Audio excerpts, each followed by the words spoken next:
Ready থাকুন 4 November বাড়ি বাড়ি পৌঁছবে এসআইআর এর এনুমারেশন ফর্ম।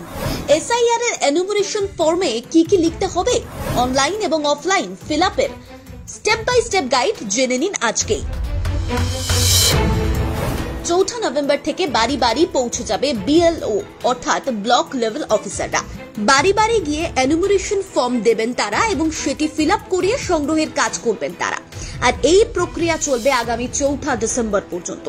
কিন্তু আপনি কি জানেন এনুমারেশন ফর্ম হাতে পাওয়ার পর আপনাকে ঠিক কি করতে হবে, কি কি ফিল আপ করতে হবে, কি কি ফিল আপ করতে হবে না, জেনে নিন আজকে পুরোটা। অফলাইনে এনুমারেশন ফর্ম ফিল আপের কি নিয়ম রয়েছে? ছবি, 5 নম্বর, বুথ নম্বর সহ ছাপানো দুটি এনুমারেশন ফর্ম দেওয়া হবে প্রত্যেকটি ভোটারকে।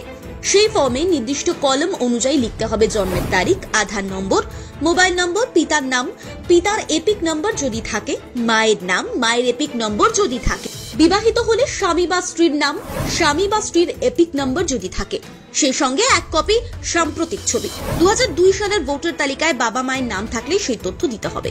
বিএলও নির্বাচন কমিশনের দেওয়ার মোবাইল অ্যাপের মাধ্যমে দেখে নিতে পারবেন 2002 সালের লিংক। প্রতিটি এনুমারেশন ফর্মে লেখা রয়েছে আবেদনকারীর সমস্ত তথ্য যাচাই করে নিয়েছি। তার নিচে ফর্ম জমা নেওয়ার পর বিএলও কে স্বাক্ষর করতে হবে। 2টি কপি ফর্ম দেওয়া হবে ভোটারদের, যার মধ্যে একটি ফর্ম বিএলও জমা নিয়ে নেবেন আর একটি কপি ভোটার রিসিভ করে নিজের কাছে রেখে দেবেন। সেটিতেও বিএলওর সই থাকবে। এক্ষেত্রে জেনে নিন এনুমারেশন ফর্ম ফিল আপ করে জমা নেওয়ার জন্য একাধিকবার ভোটারের বাড়ি যাওয়ার নির্দেশ রয়েছে বিএলওদের। তবে চাইলে কোনো ভোটার সরাসরি কমিশন অফিসে গিয়ে সেই ফর্ম জমা দিতে পারেন। এ রাজ্যে ভোটারদের কথা ভেবে বাংলা ভাষাতেও এনুমারেশন ফর্ম ছাপা হয়েছে। ফর্মে বিএলওদের মোবাইল নাম্বারও দেওয়া থাকবে। এবার জেনে নিন অনলাইনের প্রসেস। কোনো ভোটার 4 নভেম্বর থেকে 4 ডিসেম্বর পর্যন্ত বাংলার বাইরে থাকলে তিনি সিইও ওয়েস্ট বেঙ্গল ওয়েবসাইটে গিয়েও এনুমারেশন ফর্ম ফিল আপ করতে পারবেন। পরিষেবা চালু হলেও নির্বাচন কমিশনের ওয়েবসাইটে রাজ্য ভিত্তিক এনুমারেশন ফর্ম পাওয়া যাবে। এরপর ধাপে ধাপে নিম্নলিখিত স্টেপগুলো ফলো করতে হবে। সাইন আপ করতে হবে, নিজের ফোন নাম্বার দিয়ে লগ ইন করতে হবে, এরপর এপিক নাম্বার দিয়ে সমস্ত তথ্য ফেচ করাতে হবে। ফর্ম ফিল আপ করার আগে নিজের পাসপোর্ট সাইজের ছবির স্ক্যান্ড কপি হাতের কাছে রাখুন। পরের স্টেপে এই ছবির স্ক্যান কপি আপলোড করতে হবে। অনলাইনের ফর্মে থাকা সমস্ত কলামগুলো এখানে অনলাইনে ফিল আপ করতে হবে।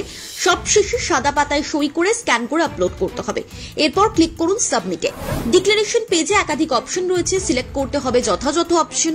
2002 সালে ভোটার তালিকায় নাম থাকলে, বাবা মায়ের নাম থাকলে তাদের সেই কপি স্ক্রিনশট আপলোড করতে হবে। 2002 সালের ভোটার তালিকায় কারো নামই না থাকলে কমিশনের নির্দেশ করে দেওয়া 11টি নথির যে কোনো একটি ডকুমেন্ট আপলোড করতে হবে।